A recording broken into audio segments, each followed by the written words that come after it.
Va ora in onda Umanitaria Padana Onlus. Buongiorno, a te la linea. Buongiorno a tutti gli ascoltatori di Radio Libertà. Bentrovati in questa estate. Molti di voi saranno in vacanza, magari ci ascoltano mentre stanno andando in vacanza o mentre stanno tornando. Insomma, sono anni, abbiamo visto un po' le notizie. Sappiamo che sono anni un po' difficili per gli italiani. Spesso non ce ne si rende conto giorno dopo giorno che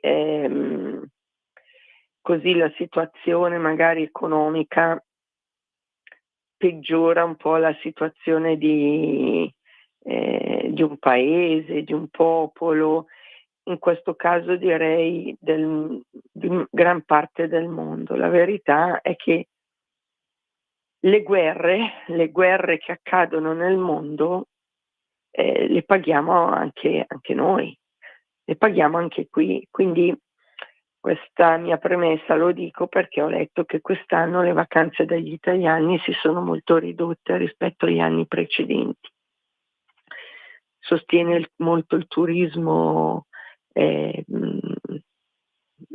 straniero, quindi l'afflusso straniero, che fortunatamente, vorrei dire, è spalmato anche di più sul resto dell'anno, coprendo dei periodi estivi in cui storicamente l'Italia aveva magari meno afflusso, proprio perché gli italiani tendono ad andare in vacanza tutti ad agosto, però il turismo italiano di agosto si è ridotto.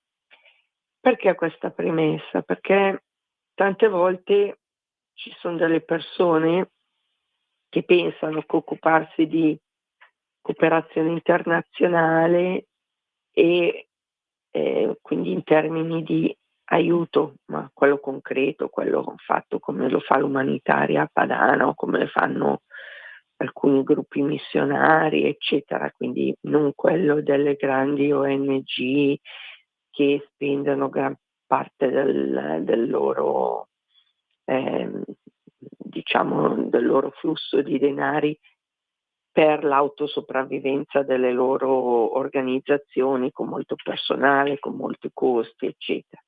Parliamo di chi veramente aiuta i popoli a casa loro e ad aiutarsi, quindi noi che lo facciamo in tantissimi paesi e in maniera molto, collaborando anche con missionari, ma su progetti sempre molto specifici e anche con proprio delle prospettive di sviluppo integrale, economico, delle popolazioni aiutate in maniera che possano mettersi sulle loro gambe.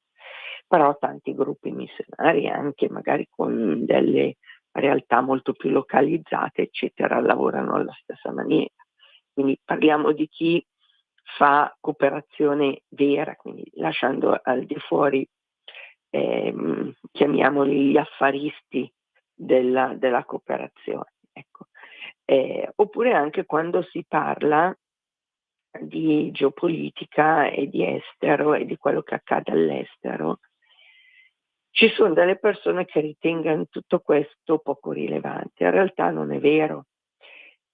Da sempre le guerre, anche lontane, in qualche modo coinvolgono tutti, ma in modo speciale in un mondo globalizzato come quello attuale, con i commerci, al di là del fatto che ci sarà in qualche modo, c'è in corso una spinta contro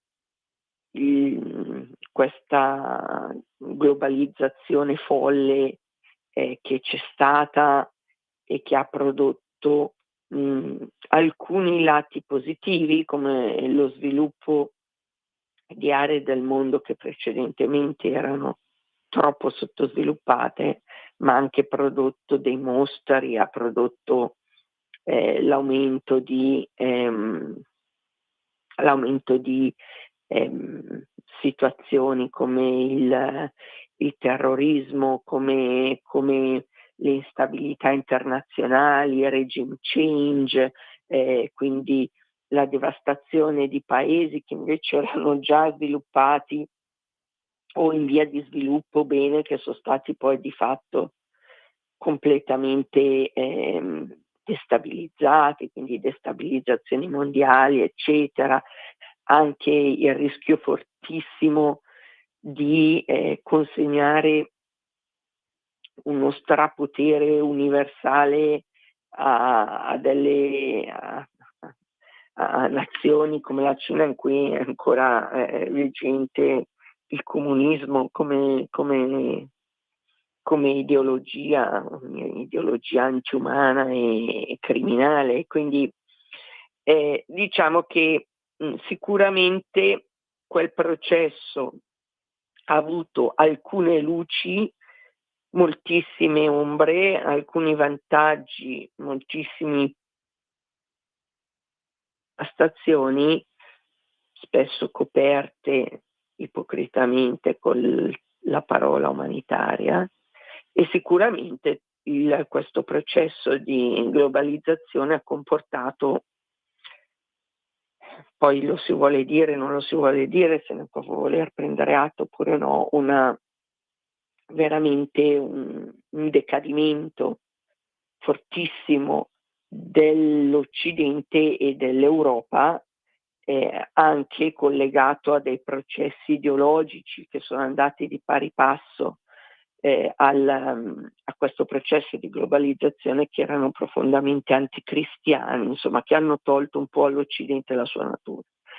L'America si sta riprendendo attraverso Trump il suo spazio e la sua egemonia e anche, se vogliamo, un po' la sua identità più tradizionale. Ma in questo processo poteva essere coinvolto diversamente anche l'Europa. L'Europa si è posta dall'inizio nei riguardi di Trump come antagonista, anche rispetto ad esempio alla guerra ucraina e ai rapporti con la Russia, e quindi io vedo la decadenza dell'Europa ancora più forte, ancora più accelerata, e anche dell'Italia di conseguenza. E qui si tratterà di capire se l'Italia saprà ritagliarsi un diverso spazio sul piano geopolitico, ma soprattutto, e questo non dipende dai governanti, dipende dai popoli, perché assolutamente complici delle cose che gli accadono, ok?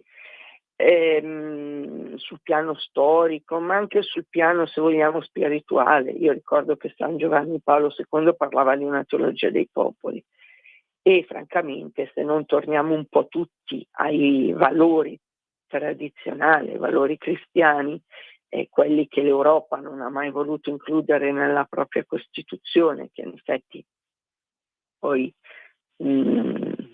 dovettero mettere in un cassetto perché ogni volta che andavano a referendum veniva bocciata, e sono poi passati poi il Trattato di Lisbona, ma resta il fatto che l'Europa ha rinnegato Cristo, e a mio avviso questa è la ragione principale per cui anche adesso che la follia della globalizzazione sta crollando col progetto dell'Agenda 2030, eccetera, di un controllo sociale esagerato, quindi di una sovietizzazione, scusate il termine, dell'intero globo terrestre.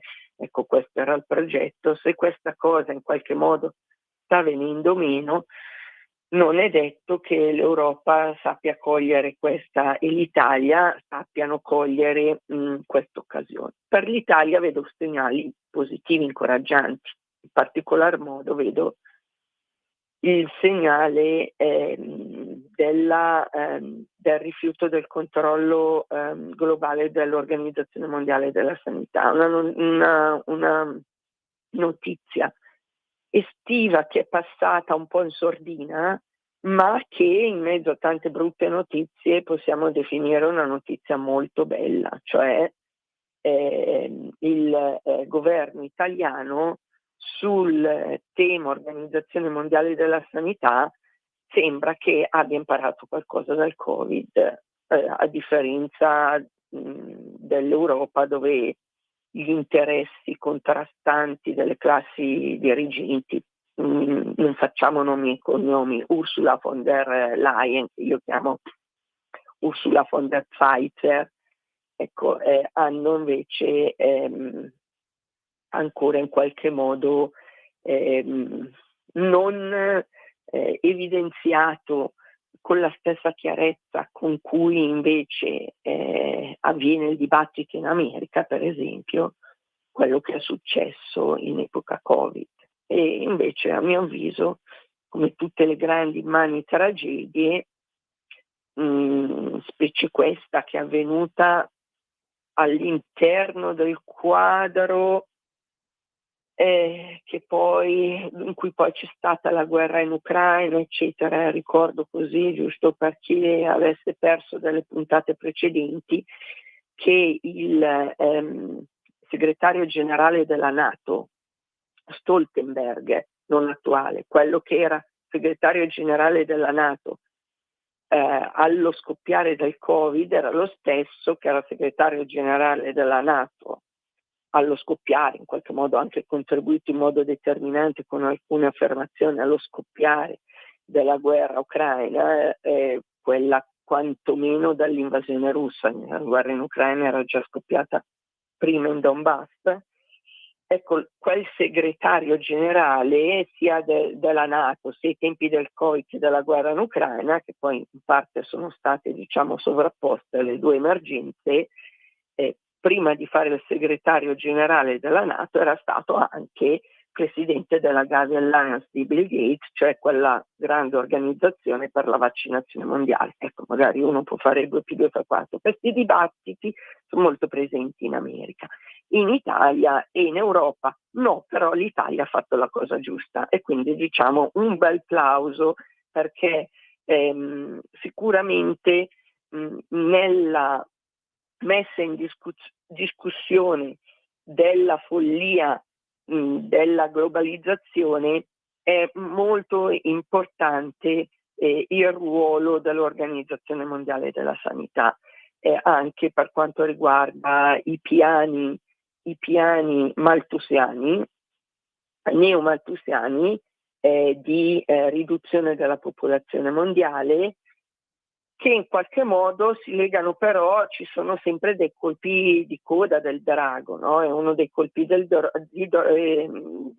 dei colpi di coda del drago è anche questa spinta fortissima eutanasica che sta venendo avanti in Italia, e anche lì bisognerà che il popolo italiano sia lucido nel capire che dietro questi progetti, dove spesso vengono accampate delle motivazioni umane, pietistiche, eccetera, non c'è mai in realtà né l'umanità né il pietismo, ma ci sono dei ben precisi disegni. Molti, io abito in provincia di Bergamo, conosco tante persone che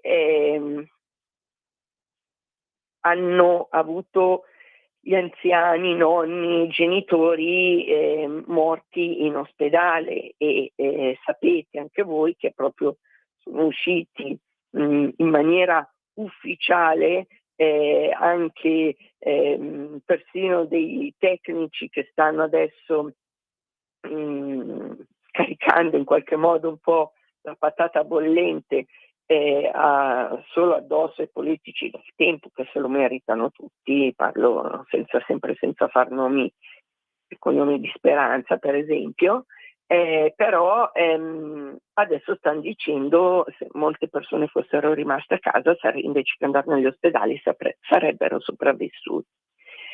Ecco, io vorrei che si capisse che in una società come quella europea, di cui l'Italia fa piaccia o non piaccia, parte, dove abbiamo una presidenta come la Ursula von der Leyen e una chiamiamola per farci capire ministro dell'economia europeo come la Christine Lagarde, che nel 2012 era presidente del Fondo Monetario Internazionale e dichiarava che l'emergenza più grande nel 2012 per la finanza globale era l'invecchiamento della popolazione. Voi capite che in un'Europa in cui chi è della mia generazione, io compio 55 anni quest'anno, ricorda bene come era completamente diverso il mondo e la sanità una volta rispetto ad oggi, con medici che venivano a casa anche di notte a curare qui c'è molto di quello che dicevo della vocazione e dei valori cristiani, perché molto è legato anche quello, però i valori e anche le modalità di gestione delle situazioni umane dipendono molto anche un po' per volta da come vengono sviluppate le ideologie, come vengono sviluppate le scelte economiche. Ora so per certo che in questa radio c'è una forte sensibilità di molti ascoltatori, ma anche dei politici che l'ascoltano a difesa della vita e dei valori tradizionali, spesso non per ragioni assolutamente di tipo religioso, ma per ragioni di libertà. Questa radio si chiama Radio Libertà e le ragioni di libertà sono collegate alle ragioni di verità, a ragioni logiche, che poi la logica spesso, anzi sempre, finisca a essere compatibile con i valori cristiani, visto che il cristianesimo si fonda sul Logos incarnato. Ecco, questo è un altro paio di maniche. Però si può arrivare alle medesime considerazioni di libertà e civiltà anche senza necessariamente avere la fede cristiana. E questa è la ragione per cui in questa radio questo tipo di ragionamenti sono sempre stati fatti, non solo dai cristiani o dai cattolici, cioè è libertà poter scegliere di vivere, anche di morire. E attenzione però, perché in Olanda e in Belgio questa libertà di vivere, da quando sono state fatte le scelte eutanasiche, non sono più libertà. Di fatto uno, quando diventa un po' vecchio, è caricato dal dovere sociale di morire, perché rompe, perché costa. E attenzione che questa non è più libertà. Questa non è più libertà. La libertà principale dovrebbe essere quella di potersi curare, di poter essere assistiti, di non avere accanimenti terapeutici, di non sottoporsi a trattamenti sanitari a cui non ci si vuole sottoporre. È un altro paio di maniche. Ma l'essere uccisi, l'essere staccati, l'essere fatti morire di fame e di sete, quando diventa un dovere sociale, non è più libertà. Tant'è vero che tanti attivisti eutanasici in Olanda si sono assolutamente pentiti, così come si sono pentiti dei medici abortisti che facendo gli aborti poi hanno scoperto che quella era vita umana vera. Così tanti attivisti eutanasici in Belgio e in Olanda hanno detto: state attenti perché è un disastro, siamo partiti con i pochi casi eccezionali eccetera e siamo arrivati al fatto che vengono suicidate delle ragazze minorenni depresse che dicono che non sanno il senso della loro vita. Quindi attenzione, soprattutto per quanto riguarda gli anziani, perché è interesse dell'Europa, della Christine Lagarde, che non ci siano troppe pensioni da pagare in Europa. Quindi attenzione quando vengono avanti certi processi. Torno alle guerre. Le guerre che ci sono, l'Ucraina, la Terra Santa, il Sudan, che poi sono tutte collegate anche a guerre geopolitiche tra le grandi potenze, insomma di riassetto del mondo e quant'altro, le paghiamo tutti. E le pagano gli italiani, perché pensate solo al costo dell'energia. Se ci sono meno turisti, meno vacanze o meno lunghe quest'anno da parte degli italiani, è forse perché abbiamo dovuto pagare molto di più le bollette. Quindi poi alla fine, se, parafrasando il vecchio detto, se non ti occupi della politica, poi la politica comunque continua a occuparsi di te, vale anche per quanto riguarda gli aspetti geopolitici internazionali. Se non guardi a quello che succede nel resto del mondo, ma guarda che il resto del mondo poi finisce per avere effetti anche su di te, sulla tua vita. E qual è il messaggio dell'umanitaria padana? Il messaggio dell'umanitaria padana è sempre lo stesso, che bisogna aiutare i popoli a casa loro, aiutarli a aiutarsi e costruire insieme la pace, non la guerra. La pace, non la guerra. Con la pace tutto è possibile, dicevano, con la guerra tutto si distrugge. Quindi io credo che l'umanitaria padana faccia la sua parte molto bene, aiutando sempre intanto i cristiani perseguitati in tante parti del mondo, e cerchiamo di aiutare anche i cristiani in Terra Santa, andando ovviamente sempre trovando il modo di andare proprio direttamente sul sicuro, in modo di aiutare veramente le persone inermi, i cristiani inermi che sono in mezzo ai due fuochi, senza, diciamo, avendo l'assicurazione che in nessun modo gli aiuti né da una parte né dall'altra vadano ad aumentare i conflitti, ma solo le spinte verso la pace.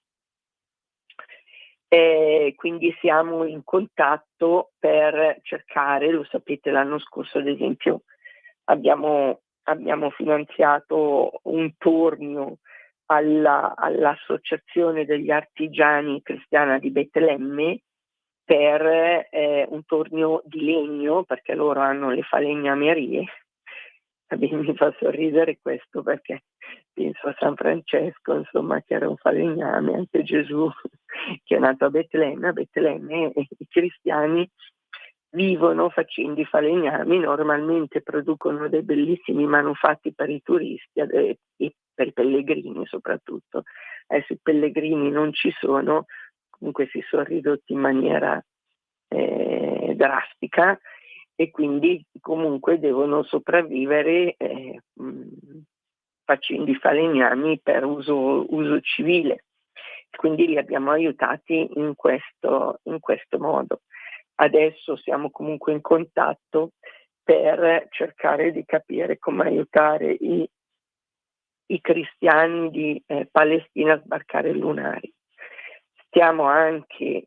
Abbiamo avuto anche delle richieste dall'Italia, ad esempio persone che abbiamo aiutato in occasione dei terremoti, penso ad esempio alle suore dell'Aquila, che hanno sempre questi orfanotrofi che noi avevamo aiutato subito, immediatamente dopo il conflitto, e poi negli anni, il terremoto, scusate il lapsus. Quando c'è stato il terremoto hanno avuto tutte le parti in zona rossa che sono ancora lì, nel senso che non sono ancora sistemati, quindi hanno avuto aggravi di costi, eccetera. In questi anni molte cose sono riuscite a farle, noi li abbiamo aiutati nella prima emergenza, sia loro che i bambini, nei primissimi anni, poi dopo non li abbiamo più sentiti, però adesso che hanno bisogno, ad esempio, di un pulmino per i bambini, ci hanno chiesto di dare di un mezzo, non un pulmino, di un mezzo, di un'autovettura per la casa dei bambini, ci hanno chiesto un contributo, quindi stiamo dando una mano anche a loro. e stiamo dando una mano soprattutto ai cristiani del Pakistan. Voi sapete che noi lì abbiamo sempre, hanno tra l'altro appena stato ucciso per blasfemia un giovane in Pakistan cristiano, pensate era analfabeta, non sapeva scrivere, non aveva neanche stato ucciso per una presunta, cioè per una falsa blasfemia per un post su Facebook, cioè che neanche aveva, cioè proprio vedete com'è facile attribuire, basta aprire un account a nome di un cristiano, fargli dire qualcosa che appena può essere contestabile per poi farlo uccidere extragiudizialmente.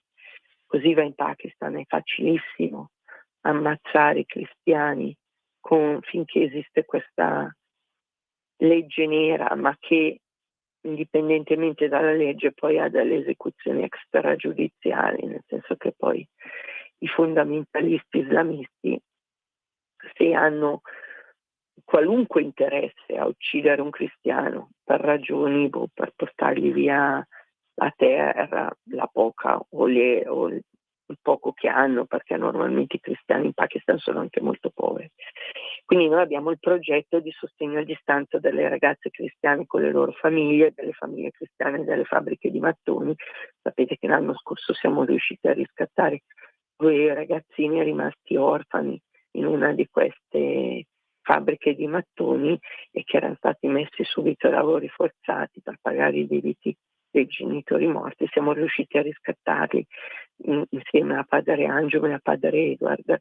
Quindi adesso stiamo dobbiamo finire questa casa, ma non immaginate le case come da noi, si tratta di cubotti di mattoni con un cortiletto in cui spesso si dorme quando fa troppo caldo, dove ci si ripara invece a tetto durante Scusami la se ti stagione interrompo.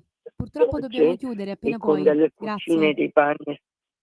Mi dicono che sta venendo meno il nostro tempo. Comunque stiamo aiutando questa famiglia di cristiani che ha perso tutto in un'alluvione e che in cui il padre è anche a seguito di una malattia amputato alle gambe e di conseguenza ha 2 ragazzini, insomma dobbiamo aiutarli sempre attraverso padre Angelo e lo stiamo facendo.